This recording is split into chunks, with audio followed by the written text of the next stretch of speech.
Hola, ¿cómo estás? Qué bueno que tomaste un tiempo para entrar a este video y ver esta historia. Hoy vamos a platicar de una historia fabulosa. Me encanta mucho a mí esta parábola y te pido que tomes un tiempo para compartir este video, para que le des like, para que te suscribas al canal y que puedas seguir atendiendo a los videos que se suben en este canal. Espero que te gusten y sobre todo que te sirvan mucho de reflexión en la vida cristiana que llevas. Déjame llevarte al texto que vamos a leer en este momento. Mateo capítulo 25.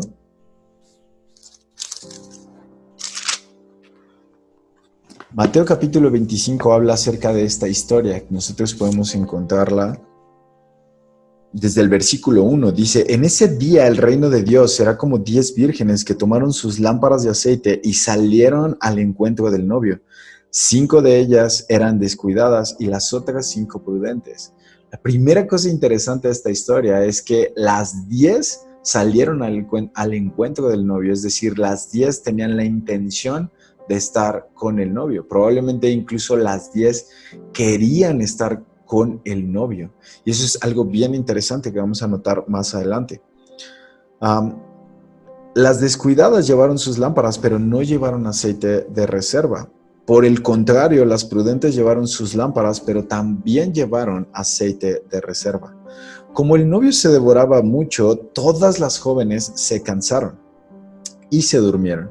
Pero a la medianoche alguien gritó, ahí viene el novio, salgan a recibirlo. En ese momento todas las vírgenes se levantaron y prepararon sus lámparas.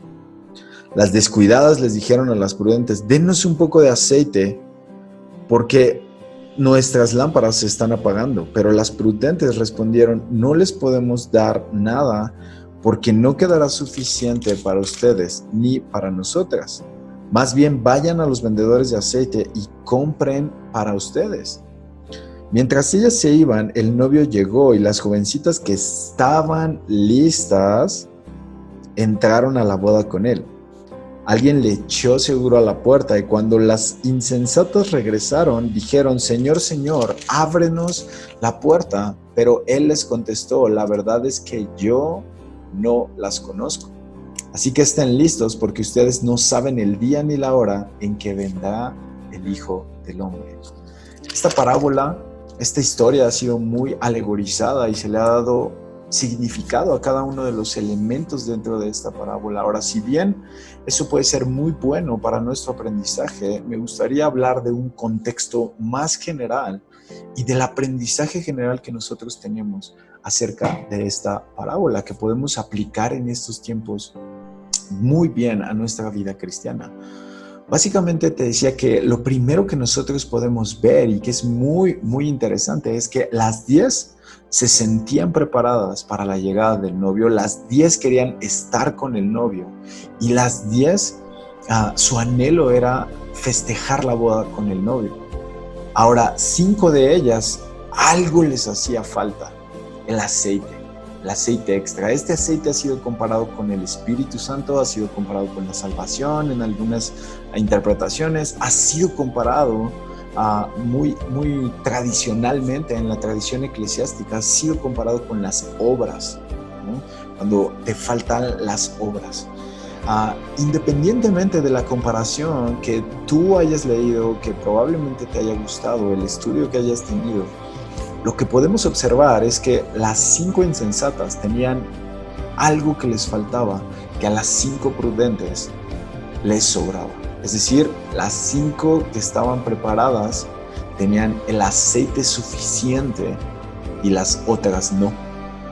Y esto les impediría entrar con el novio a celebrar la boda. No solamente podemos ver que ellas estaban ahí creyendo que estaban bien, sino que ellas probablemente al salir, la actitud de imprudencia, porque las describe el texto como imprudentes, les hizo pensar que no necesitarían esta cualidad que las otras sí tenían, que era el aceite. Ahora, nosotros hemos sido comparados también con lámparas. El aceite sirve para encender una lámpara. Déjame enseñarte. Esto que tú ves en pantalla es lo que muy probablemente ellas tendrían como una lámpara de aceite en esos tiempos. Probablemente las jovencitas, las vírgenes de la historia, tendrían esto en sus manos y este cuenquito de arcilla, de cerámica, de barro tal vez. Imagínatelo sin aceite, es algo completamente inservible, no servía para ninguna otra cosa. Si no tenía el aceite y la mecha para ser encendido y servir como una lámpara, prácticamente no tenía ningún otro uso. Es lo más inservible que existe, sin el aceite y sin la mecha para que sirva como una lámpara. Entonces, lo interesante es que todas llevaban este artefacto, esta lámpara antigua, pero unas no tenían el aceite necesario para que cumpliera con su función. Este aceite muchas veces puede ser o nos preocupa cuando nosotros pasamos por esta historia. Nos preocupa que nosotros caigamos en el grupo de las personas insensatas y no de aquellas prudentes que se han preocupado por estar preparados para cuando el novio regrese. Ahora sabemos muy bien que al final de esta historia leíamos que la venida del novio habla específicamente de la venida de Jesús, la parusía, la segunda venida de Jesús, cuando Jesús venga por sus fieles, por su iglesia. Entonces sabremos de cierto quiénes estarán con él en el reino de los cielos.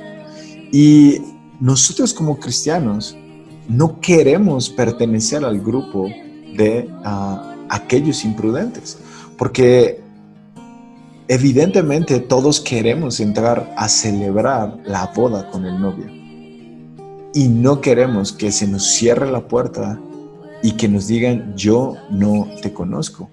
Ahora, al final del Sermón del Monte vemos algo muy similar cuando Jesús proclama diciendo, no todo el que me dice Señor, Señor, entrará en el reino de los cielos, sino solo aquel que hace la voluntad de mi Padre. Como te decía, esta lámpara es muchas veces también comparada con la luz del mundo, con nosotros ser luz del mundo, con nosotros alumbrar el camino de las personas. ¿Sabes?